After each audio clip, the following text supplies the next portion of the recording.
a continuation of our ship hydrostatics. So, I think ang last nating nagawa doon sa ating ship hydrostatics ay yung lines plan. By group po ata yan, di ba? So by that, we will create 3 more plans po na related po sa ating intact stability, which is first is yung hydrostatic plan na hindi natin nagawa doon sa ship hydrostatics na subject. So gagawin natin yan ngayon kaya tayo ay nag-advance para hindi tayo mapahuli. Second is yung ating statical curve, which is yung cross curves. Third is yung ating Bungean curves. Connected po lahat yan. Kung ano po yung ginamit natin na lines plan, offsets, yun po din yung ating gagamitin para doon sa mga plano mo. And lastly, we have yung ating intact stability, inclining experiment. So magiging ano po siya, output po natin siya or parang problem set po natin yun. So by group po siya. So naset naman po natin yung ating groups, di ba? Yun na po yung magiging group sa ating. Yes, siya. Good morning po. Tanong ko lang po regarding po doon sa magiging inclining experiment po. Yun po kasing barko na ginawa namin last time nung sa shipbuilding po ay 10 members po kami kaya naghati po kami. Ay paano po yun? Magagawa po kami ulit ng bago pong barko or hati po kaming 2 groups? Nasaan po yung barko pala? Nasaan ang barko ngayon? Nasa akin po. Yun. Pero yung 5 yun, hindi po naka-join sa ibang group na may barko na din? Hindi po. Sino palang walang groupmate dito?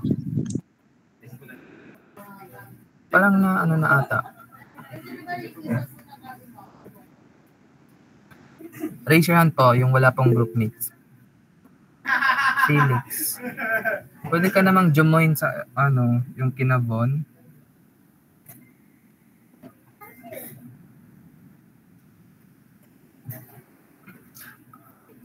Tingnan ko yung ano ha. Group nila siya, Cel, Lawrence, Rod, Dan, at Charles. Di ba may barko kayo? Yung group niya. Hello? Meron. Pero kailangan din po ata ng grupo nila Justin. Grupo din po namin.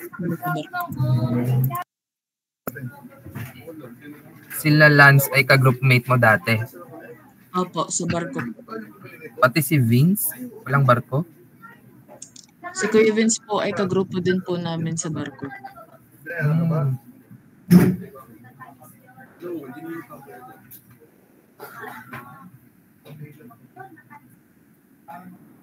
How about kina Aliyah? Aliyah. Ka-group din nyo sila ano, Ariel, Daniel dati.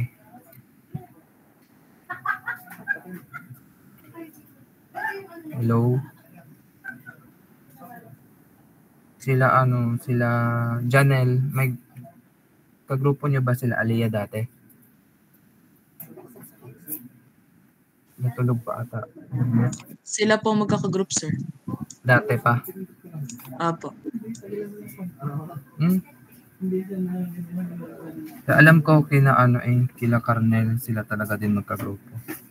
How about kina Lay, tsaka nila Joyce? Isang barko lang ba ang inyo dati?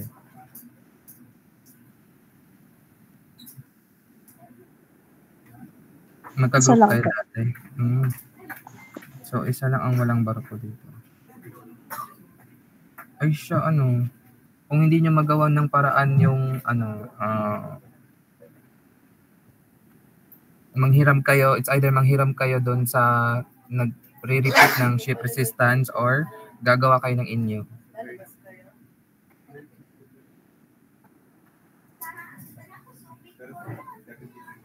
Ano ba? Anong gusto niyo? Ang alam ko ay parang iisang grupo lang po ata yung andun sa ship resistance yung naulit ata. Kina Kat, kina Jake, may barko din po ata sila. But I'm not sure, but basta yung per group ay dapat may isang barko po.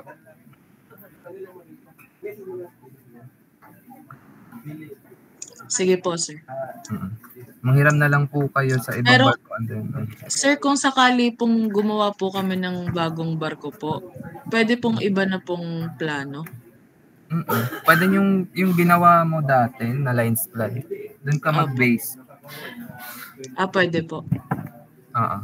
Sige po. Thank you po. Sa finals pa naman gagamitin yun.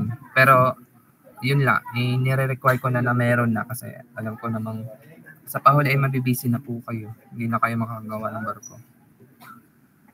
Paki-furnish na lang yung barko ninyo ha.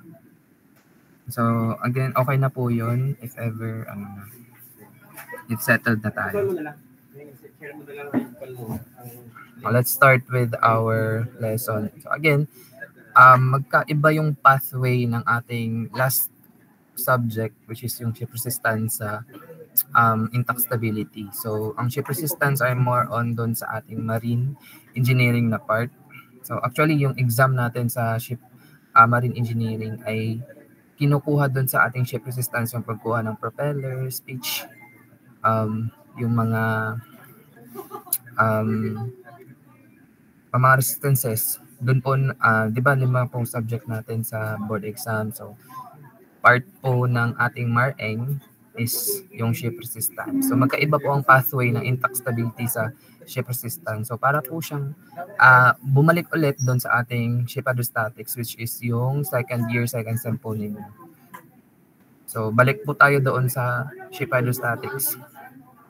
Since hindi na po tayo mag-discuss dito ng machines or powering, resistances, hindi po tayo mag-discuss dito. Mabalik po tayo doon sa ating mga forms of coefficients, Simpson's rules, sa ating GM, KM, o yung mga properties of our ships.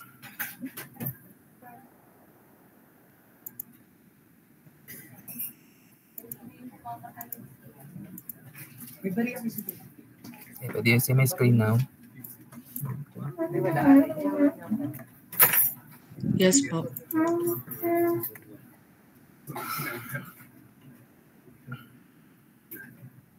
So yun, introduction to ship stability. So ano ba yung ibig sabihin ng ship stability? So how can you say that the ship is stable?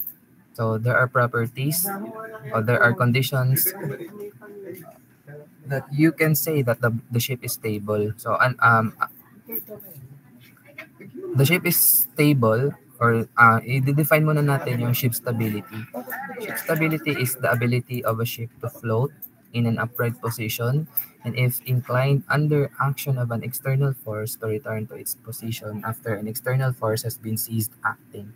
So, kung i-explain natin to further, so magiging stable yung ating ship pag nilagyan natin ng isang puwersa or isang load, babalik po siya sa kanyang original position.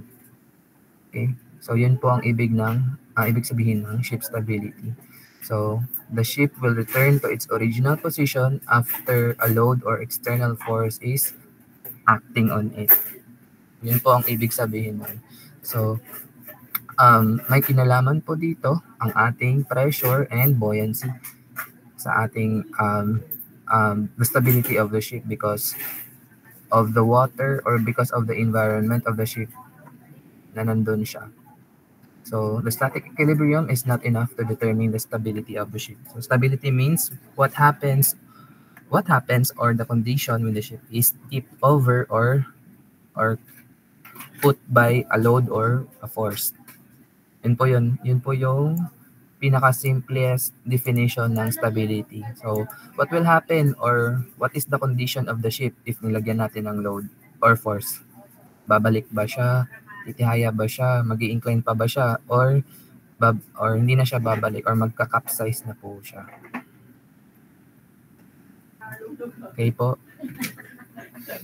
So, there are two types of stability. We have the transverse stability and longitudinal stability. So, all of these calculation ay na-discuss na po natin doon sa yung ating pong mga km, gm, kg, and itong longitudinal stability is yung trim. Naalala pa ba yung shortcuts ng trim? Gagamitin natin po yun sa compre, ha. So yun, which means transverse stability lang naman is yung position ng barko, which is naka-transverse or nakaharap po kayo sa body plan. Longitudinal is on the profile view of the ship or side view of the ship. So, magkaiba yung values nila kasi malaki yung value sa longitudinal stability kumpara po sa transverse stability. So, they are denoted as example, GMT for transverse stability. Longitudinal stability is GML. So, for kg, so kgt or kgl, wala namang kg na longitudinal. So for bm or the metacentric radius, you have bmt for transverse and bml for longitudinal stability. So again, magkaiba po yung values nila. Mas malaki po yung values na makukuha sa longitudinal stability. So, depende po yan sa position ng barko. Okay, so the center of gravity will not change if we put a load or external force on a ship. But what will change is the center of buoyancy. So, yung ating center of gravity, ito yung red part ng barko is di po siya mag-change. Kasi po, yun po yung center of gravity ng body. But what will happen if we put a load or if we if mayroong external force, yung ating center of buoyancy or the centroid of the underwater volume which the ship is immersed will change. So, yun po yung ating pagbabasehan. Kaya po, affected po dito ang Archimedes principle and pressure. Okay?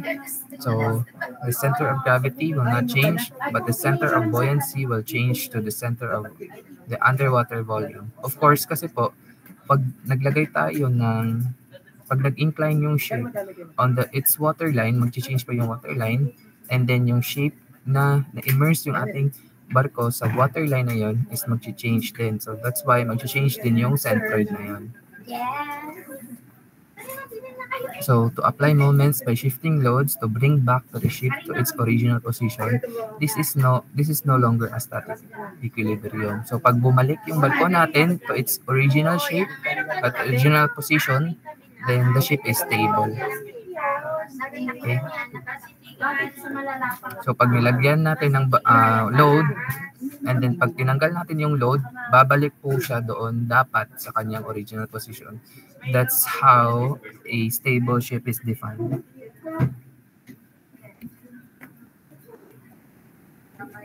Okay po, so yun, didiscuss na natin ulit yung ating Archimedes principle that abides the rule of this intact stability and pressure. Babalik tayo sa fluid mechanics po dati. So ito po yung introductory lessons lang naman po. Hindi pa tayo nag-uusap doon sa possible effects of the stability of the ship in terms of loading. So far, my question kayo dito, what is stability? What is a stable ship? So, dati nalaman natin na pag positive yung GM, the ship is stable. Pag negative yung GM, then the ship is unstable. Pero pag zero yung GM, the ship is neutral. No? So, ito po yung explanation po nun. And this is the technical term for a stable body or a stable vessel. That when a certain load is applied or there's an external force acting on it, then if that body will return to its original position, then that's a stable body or a stable vessel.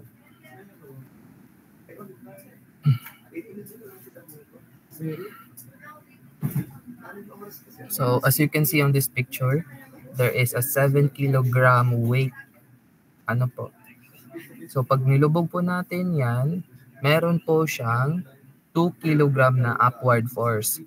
So itong 7 kilogram is the weight of the body na sinubmerge.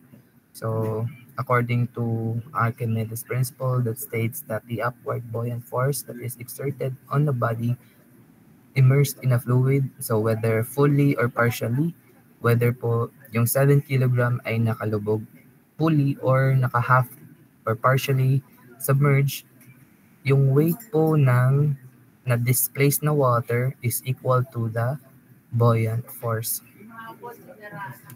Again, so example, pag meron po tayong ito hole dito, pag nilubog natin yung 7 kilograms, yung excess na tubig na dadalo dito sa kabila is equal to the weight of the buoyant force. Yun po yung ibig sabihin ng Archimedes principle. So, if this is 2 kilogram na na-displace dito sa fully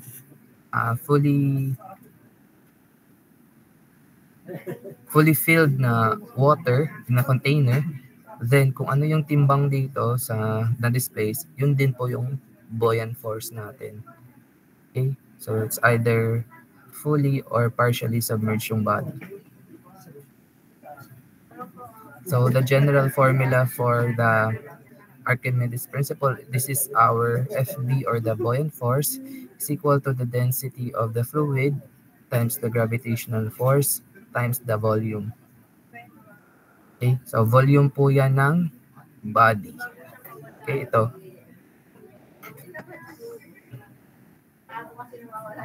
So sa fluid mechanics, itong pwede ito nating ma-denote as, ano nga to? Specific or the unit weight or specific weight. Itong dalawang to. Diba dati? Specific weight times volume po tayo.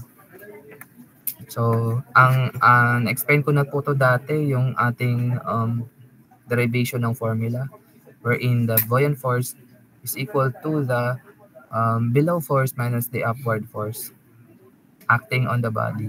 So there will always be two forces po na that will act on a certain body para magkakaroon ng equilibrium. So part po yan ng Newton's law of motion. And since pressure is equal to force over area, so we can say that force is equal to pressure times area. So pressure is Newton, diba? Newton per square meter. And force is equal to Newton. Ang unit po nila.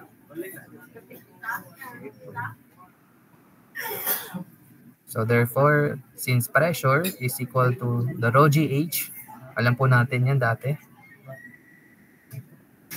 Therefore, force is equal to the rho GH times A.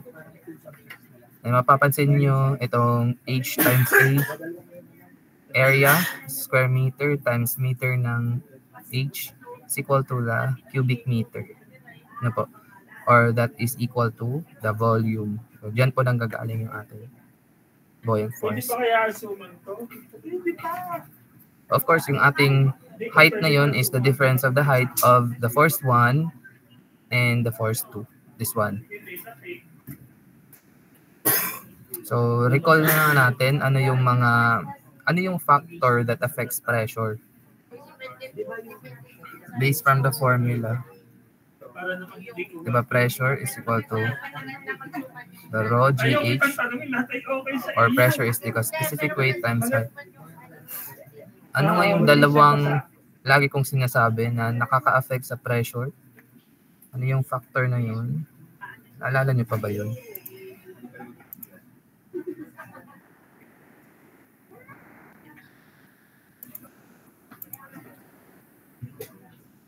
Ano yung dalawang factor that affects pressure? Nasa formula na po yan, nakikita natin.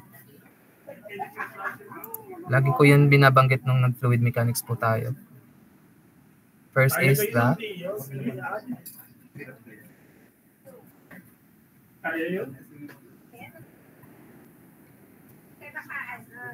Ano yun? May nakikinig pa po ba? Yung dalawang Nasa formula na po yun. Ano po yun? Density at gravity po.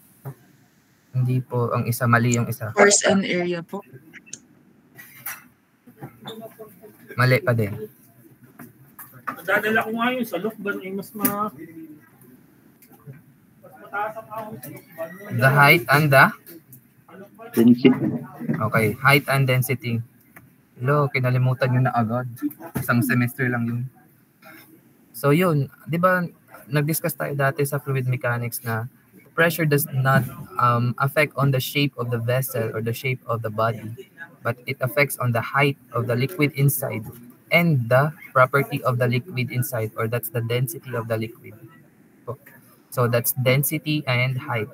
So example, if we have different shapes of container, there is possibility na magkakaroon pa din sila ng the same pressure.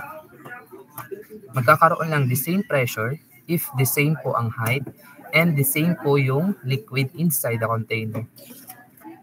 So again, height and the density.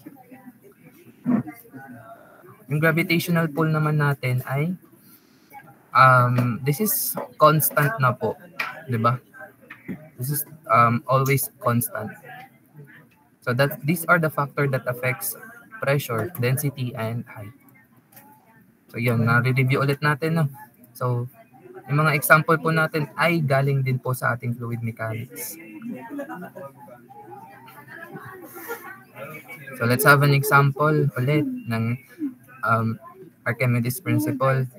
So pag tayo ay naval architecture, dapat maning-manin na natin tong Archimedes principle. Ano po?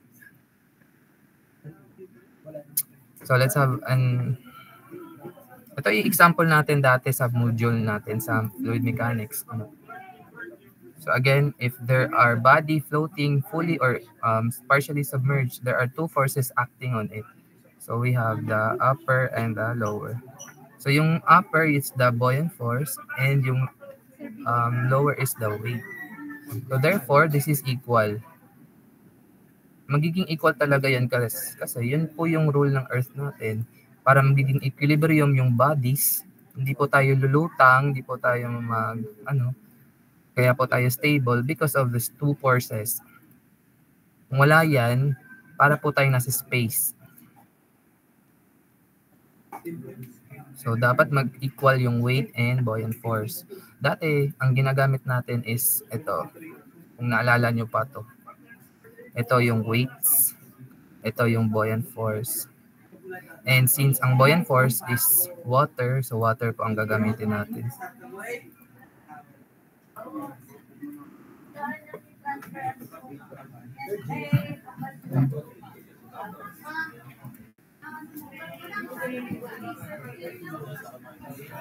Okay, so yun. I hope naalala pa to. Wait. Or ice. Lagyan natin ng ice pala to. Ice pala dati yung ginamit natin.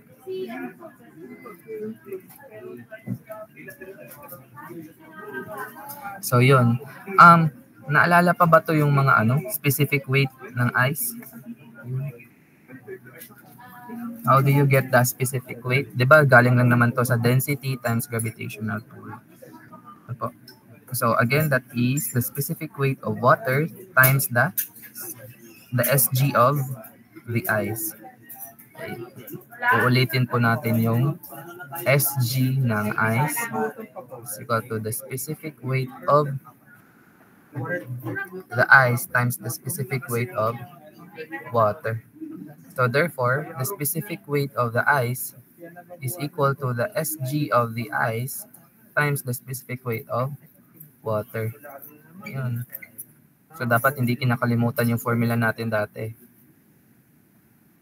So dapat itong specific weight ng ice is the SG of the ice, which is the iceberg is 0.92. Okay? Times ating specific weight ng water. Naalala mo pa ba yun? Specific weight sa kilonewton per square meter or newton per square meter, yun ay 9810 newton per square meter, cubic meter. So, ang example lang natin ay kilonewton. So, divide lang natin yan ng 1,000. Para 30. Di ba ka ba talaga? Ano lang naman sa Sir JK, sa ano yun? Okay? Again, this is the SG or the specific gravity of the ice and the specific weight of water. How about the volume of the ice?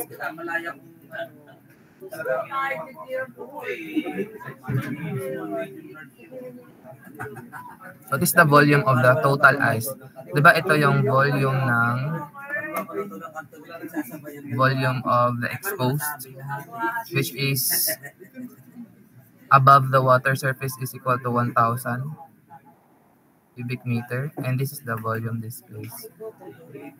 So the total volume of the ice is 1,000 plus the volume displaced. Okay po.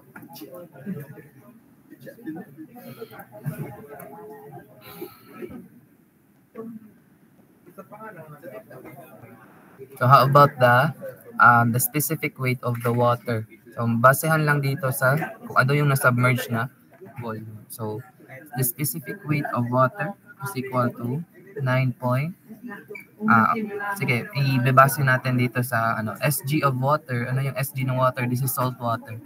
So that is 1.03. No po.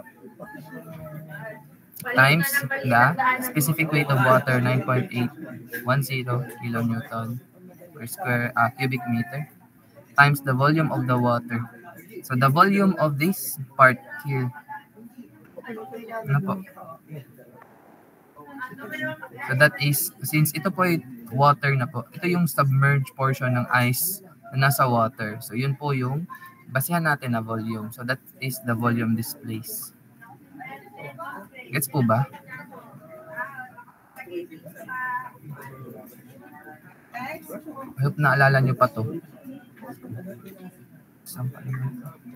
So if you will apply the shift solve, then you'll get the volume displaced equal to 8363.636 cubic meter.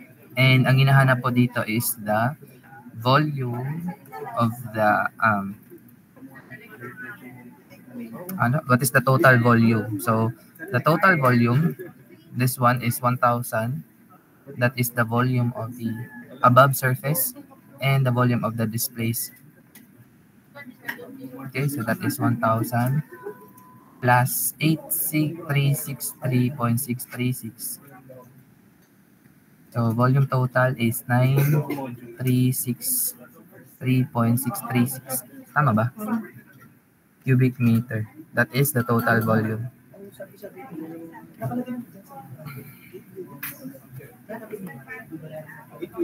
So what is the buoyant force? So what is the formula of buoyant force? Actually, nandito lang po siya sa that is the specific weight of the water times the volume displaced of water. Okay? So ito po. Ito pong kinukuha natin yung displaced water. Itong upward force, okay, is equal to the displaced. So to find that, ito po yun, yung weight nito. So therefore, that is the specific weight of water, this one, times the volume displaced of the water. So kung makuha nyo na tong volume displaced, then you'll get the buoyant force. Again, this is just 1.03. The salt water pala, specifically, 9.810 times the volume displaced, which is 86. Compute nyo nga yan. Nung magiging unit ng buoyant force. Ang kalkit.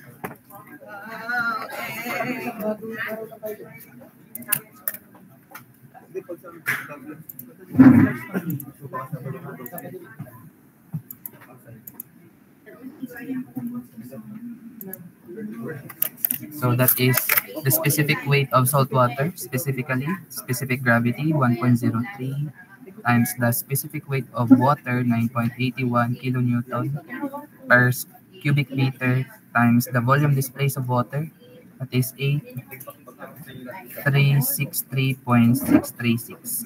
So that is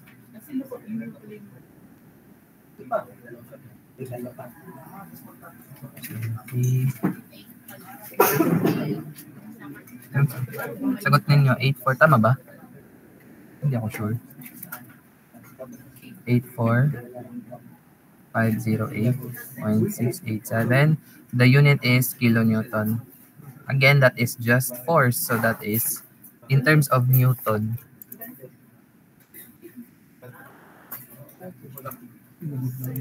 Yan po. Malaki talaga sadya siya kasi siya ay iceberg po yun. Ang example natin ay isang iceberg. So, it's 84,508 kilonewton. Ano po? So, paki-review na lang po dito na part.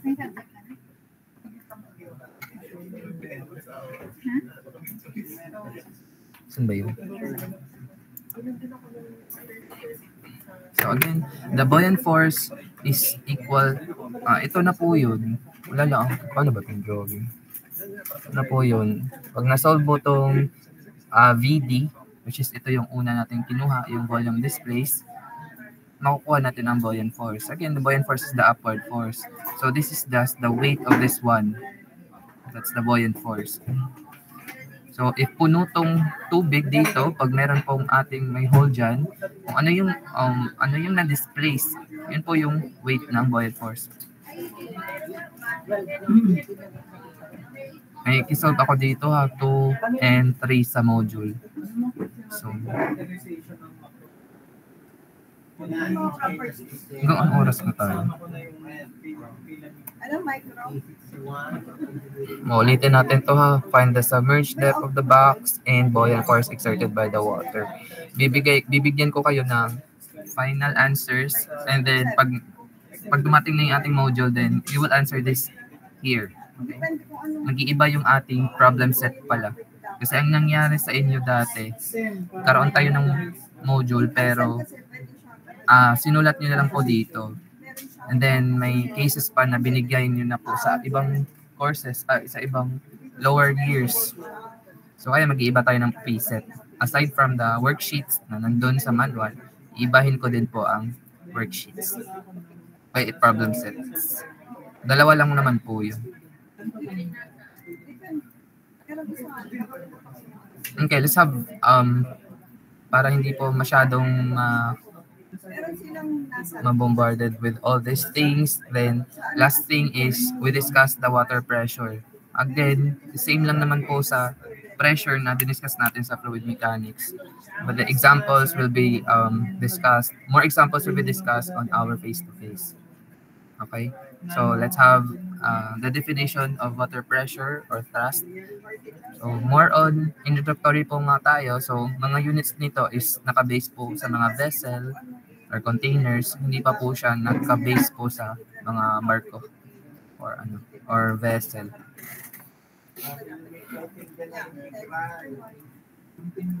So, water pressure at any depth is due to the weight of the water above the point in question and increases uniformly with the depth below the water surface. So, from this, it can be seen that the pressure at any depth will vary the depth below the surface and the density of water. Ito po yung lagi kong sinasabi. So, pressure at any depth will vary of the depth below the surface and the density of water. So this is the specific weight, So pressure is equal to the rho GH and rho G is equal to the specific weight. Okay. So total pressure or thrust. So this is just equal to the force. Okay. Ito sa ating naval architecture, force is equal to the thrust. This is just equal to the thrust. So it is the force applied by the static fluid on the wall of the container or an object placed in that fluid. So yung hydrostatic forces natin dati. Diba may mga forces na yung dam po natin. O ito po yung equal sa ating thrust, yung force na yun. Yung hinahanap natin yung center of pressure that will act on this force. Yung ating eccentricity, yun. So ito yung force na to that is the concentrated force that will act on a certain object, that's the thrust. Okay? So sa hydrostatic or sa ating naval architecture, it is called a thrust, yung force na yun. Or that is the hydrostatic force. Okay? This force is also called as the hydrostatic force. Yung F na yun. Okay? So in fluid mechanics, on any surface depending on the point's depth of the water's free surface. So thrusts are the resultant force caused by the pressure loading of a liquid acting on the submerged surfaces. So calculation of the hydrostatic force and the location of the center of pressure are fundamental subjects in fluid mechanics. Kaya po nagsosolve tayo ng hydrostatic force and the location of its center of pressure. Okay. So for horizontal plane surface submerged in liquid, plane surface inside a gas chamber, or any plane surface under action on uniform hydrostatic pressure, the total hydrostatic force is given by force is equal to pressure times area. Ganun din na pala. So, di ba naalala niyo tong formula na to sa ating hydrostatic force sa fluid mechanics ulit? Ito po. Ito po ay specific weight times height times the area of the object submerged. So yung F na yun sa hydrostatic ay tinatawag na thrust. Yung F na yan sa ating naval architecture na subject ay tinatawag na thrust. That is equal to the hydrostatic force. So that is the specific weight of the water submerged times the height times the area of the object or the vessel submerged. That is the thrust. Okay po.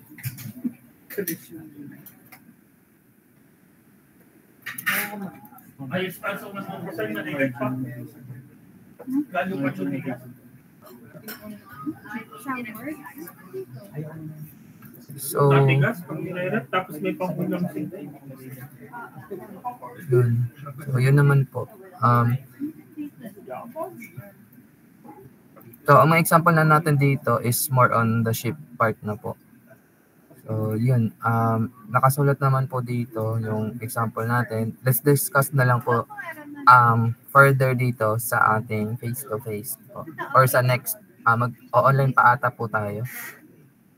For this one.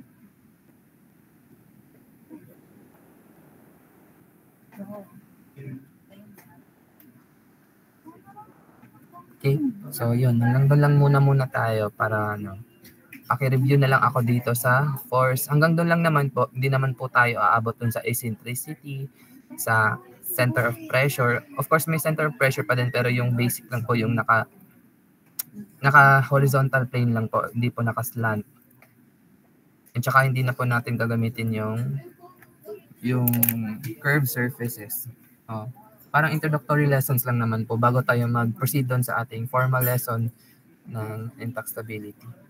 Since intact stability is affected by two variables, we have pressure and the buoyant force. So that is why we are reviewing about this one. Okay po.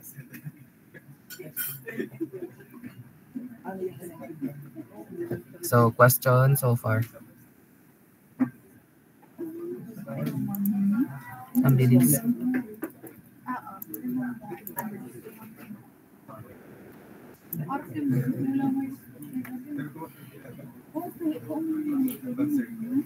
So, pwedeng mag-usap tayo muna sa OJT ninyo. So,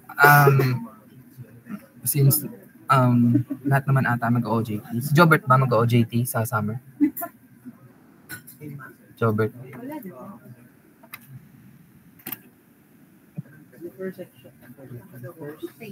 Sa summer ka mag-OJT?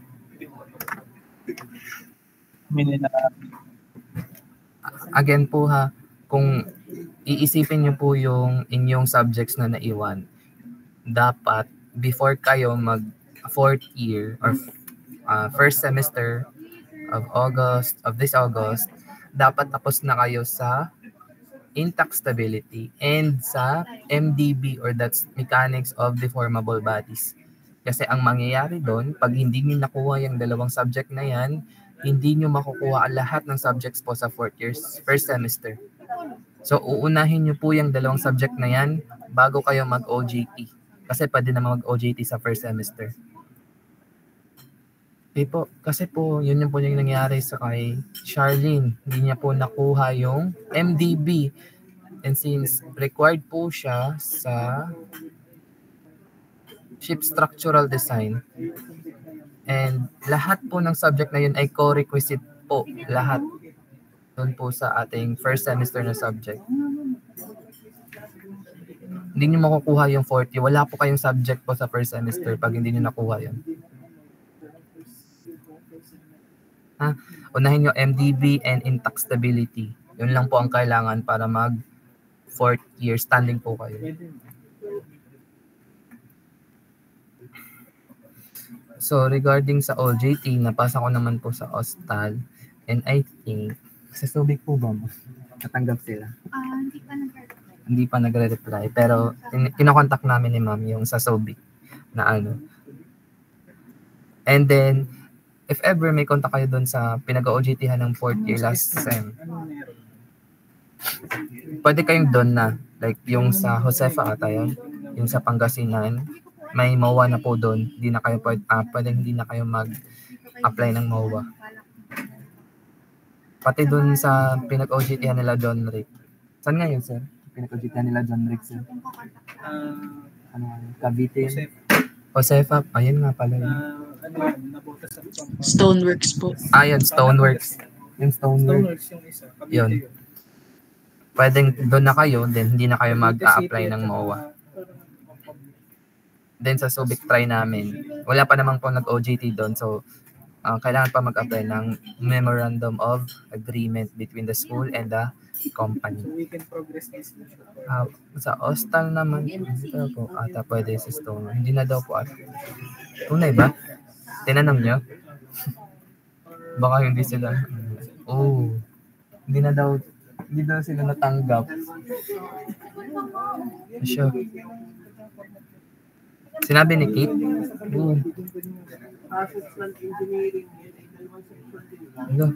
Bakit kaya? So, yun lang po. Maghahanap na naman po tayo. Madami naman po sa Bataan. Tsaka doon sa Manila. Gusto mag-Cebu. Yun lang. Pero take note kung wala mang allowance doon sa hostel, yun, ano talaga siya.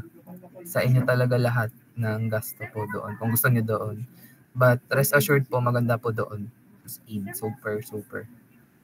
International based po yan. Sa Australian based po ang hostel. Hindi ko lang makontak ang Chunichi. Magkatabi lang po yan, ang Chunichi and hostel. So, Japanese naman po yun. Pero soon siguro, pag may graduate na tayo dito, soon mare-recommend ko ang Chunichi. Sila John Rick naman na mag-aayos doon. Ever. But, ang sinabi naman po ay nasa learning something department na po yung ating MOA. So, hintay na po tayo. And then, tatanong ko lang kung ilan ang pwedeng i-accommodate sa hostel po. Kasi kung pwede naman pong as much as kung ilan yung ibibigay natin ay itatanggapin naman po nila, then good. Basta huwag lang kayong mag-expect na yun, may allowance pa, ganun. So, yun, gasto nyo pala lahat. Yun na lang po isipin nyo muna ngayon. Pero pagkakalam ko, nung nag-OJT kami, kasabay ko mga klase ko. Hindi naman ako sa hostel, pero may allowance po sila. Tsaka lunch, free lunch po ata. Dati. So, maghanap na lang po kayo ng mas malapit. Yung Batangas Shipyard po, kukontakin po namin yan. Gusto niyo mas malapit. Hindi po. So, yun. If wala na pong tanong, then, wait, mag-screenshot muna tayo. It's our first meet. Okay, makikireview po ako sa pressure, hydrostatic force, and sa Archimedes principle of buoyant force. Okay, so let's start our semester right para hindi na tayo umabot doon sa removals. Kasi pag hindi kayo papasa nito, mag-open na naman po sa summer. Di ba? Pag ako tinamad, wala talaga magiging tax stability sa summer. Pag wala kayong tax stability, then wala kayong subject sa fourth year talaga. Diyos ko Lord. So again, let's start our semester right. Kung ano man yung ibibigay ko, dapat do it. As long, yung parang best nyo na po yun. Kahit isang preset lang po yun, 20% na po yan. Pati yung mga exam natin. 2 exam lang naman po natin ata. Ngayon. So, itong subject na to ay hindi po kasali sa inyong plant tour. So, more on, examination po tayo dito. Okay po, so as much as possible, hindi na pa tayo aabot ng removals. Mag-aaral po tayo ng maigi. Hindi naman po kayo lang ang na-stress. Kami din po, na-stress din po kami doon. Doon na part na yun. Kaya okay na kasi parang salang-sala na isang section na kayo ngayon. Sana wala nang mababawas po. Okay, so see you next meeting. I think online pa tayo next meeting. And ingat kayo lagi guys. Thank you for listening.